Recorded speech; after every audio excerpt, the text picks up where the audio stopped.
I'm Archbishop Mark Coleridge, and you are watching Q&A, question and answer for the Catholic leader.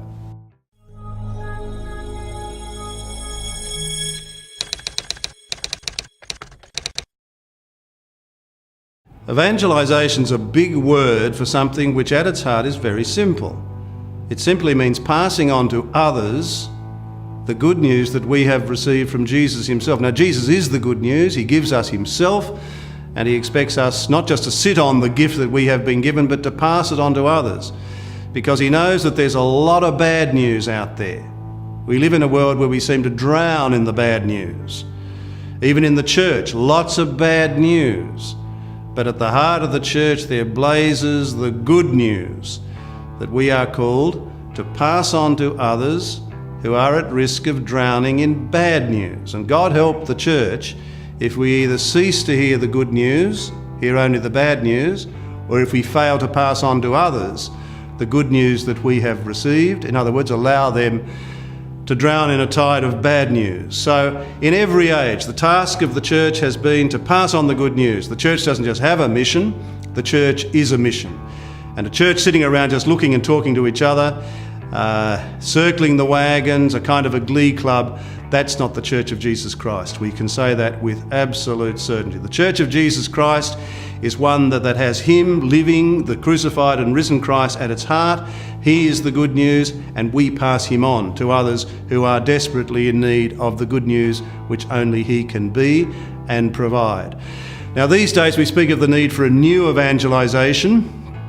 That's because we need to do things differently. We can't just put up a sign saying business as usual.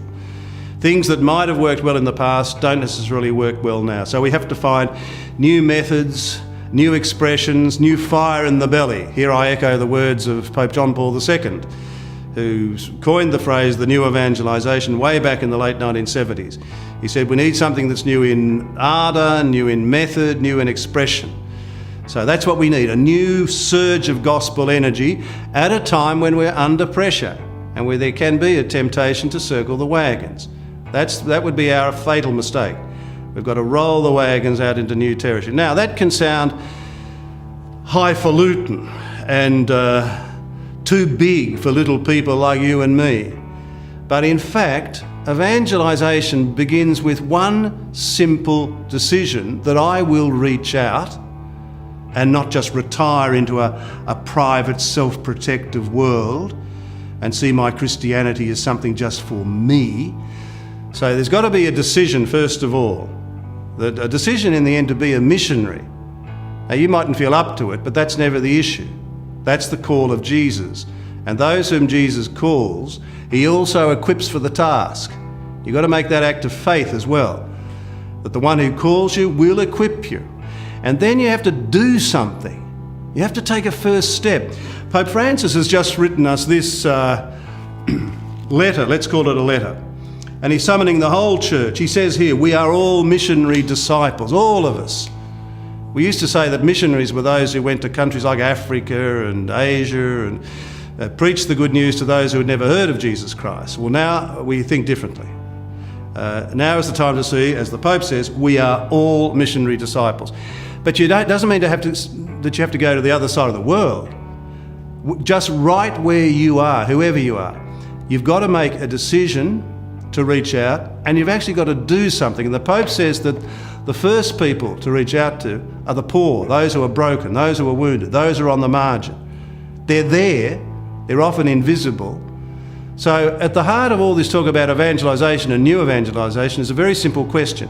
How can we, you and I, in practical ways, reach out particularly to those who are on the margin, who are wounded, who are broken, who are poor? How can we do it in new ways that reach in new and deeper ways into the lives of those who seem to be drowning in bad news? So, decision, faith, and simple action. We don't need grand strategies. It's up to you and me to take simple steps, to do simple things. And in time, simple things might become bigger things. But it starts very simply. It did for Jesus, it did for the first disciples, and it does for us. It starts simply.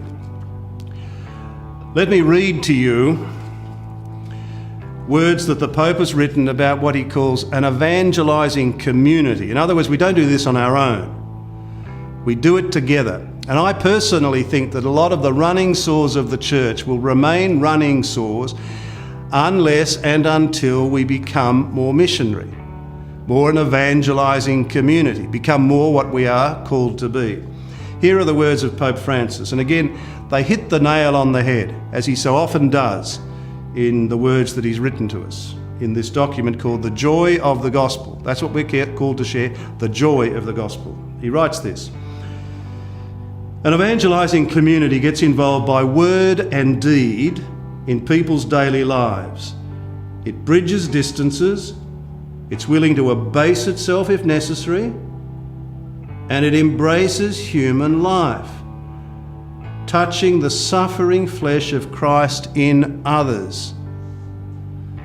Evangelizers thus take on, the Pope says, the smell of the sheep, get close to people, and the sheep are willing to hear their voice.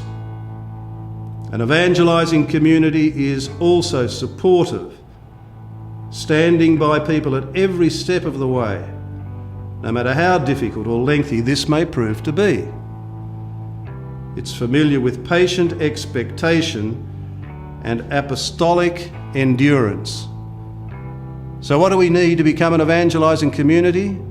We need a decision, we need faith, we need action, and as the Pope says, we need patience, apostolic endurance, and the kind of courage that presumes. If we have all of that, Jesus will do the rest.